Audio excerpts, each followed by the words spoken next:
everybody. Welcome back once again to the Wednesday night edition of Inside the Headset. We've got on the phone with us the Hall of Fame head coach from the Alcoa Tornadoes, head coach Gary Rankin. How you doing tonight, Coach? Stork, I'm doing great. How you doing? I'm doing good. Let's run through your season and just real quick. You played Blackman. You beat them 35-7. Then you grabbed Austin and beat them 55-0. Then Scott 38-0. And then ran into Maryville, tough game, 14-9, and coulda, shoulda, woulda there. And then beat Tyner 60-3-7, and then recently beat Northview and took a little break. And Coach, what have you been doing since the Northview game? And take us a little bit through it. Well, we had a week off last week, and that was our fall break, and we just happened to be able to work it out that we didn't have games. So we were able to give our kids some time off, and to us, that's always valuable.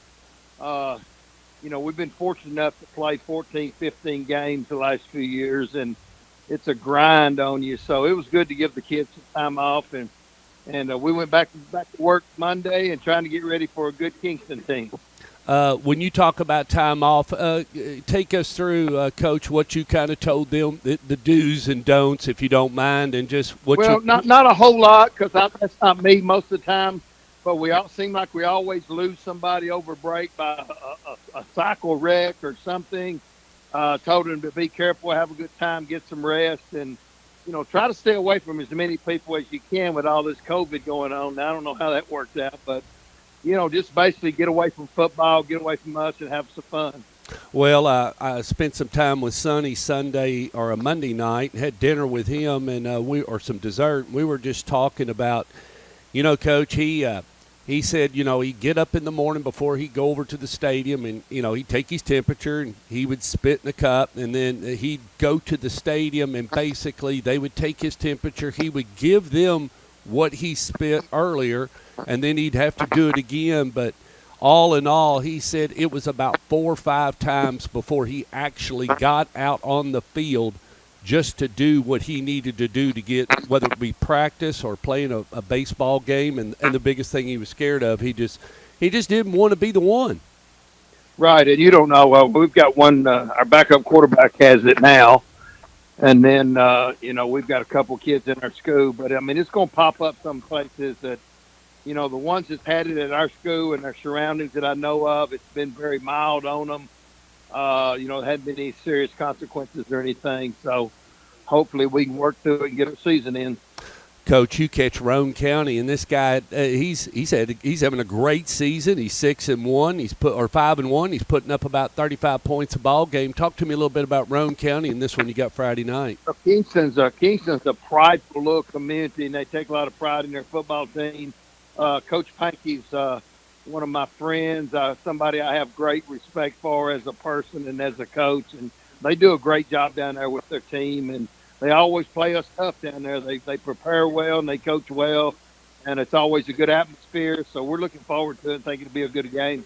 After Friday, you'll have 2 left. What's real important as you've made this trek several times? What's real important you need to get done Friday night regardless? Well, we need to win the next 2 games to try to win our region and get as many playoff games at home as we can. We got Kingston this week and Gatlinburg-Pittman next week, and then we finish up with the 3rd-ranked team in the state in 6A, Dobbins-Bennett. So we have to go up there on the Thursday night at TV game. So that'll be an exciting game for us. It doesn't really mean anything as far as playoff implications, but to be able to play we'll have played the number 1 team and the number 3 team in the state in 6A, or number 2 and number 3, depending on what poll you're looking at. But I think it's Oakland, Maryville, and DB right now. We've played 2 out of that 3, so that's a pretty good statement for our program and for our kids.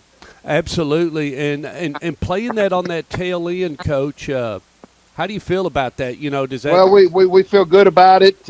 We wanted to have because sometimes in the first or second round of the playoffs, in our situation, and I'm sure it's the same in some situations, the competition is not as good as you'd like for it to be. And I think, sometimes I think there's too many teams in the playoffs. Yep. But we really wanted to play somebody pretty tough before the playoffs started. We really didn't want anybody this tough, probably. We didn't know how good they were going to be. But Dobbins-Bennett's got a great football team this year, and been beating the heck out of a lot of people.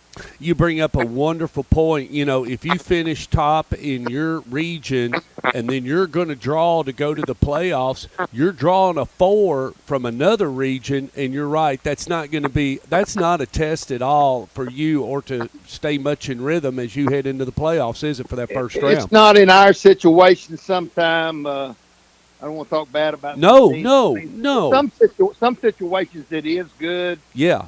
If you take the Rutherford County situation in there, sometimes that fourth place team is sometimes a pretty good football team.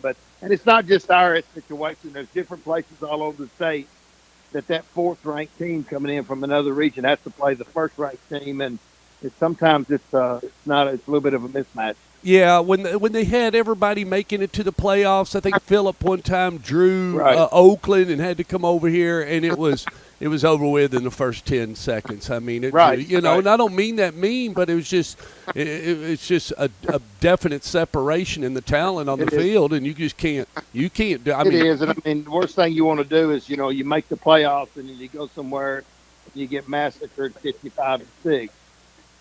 So I'm not a big proponent of taking all these teams to the playoffs. Sometimes I think they take too many, but we'll deal with it and go from whatever's in front of us. Coach, I wish you the best of luck Friday night. Stay healthy, and we'll talk to you again next week. All right, Stuart. Appreciate you, bro. See you. Bye.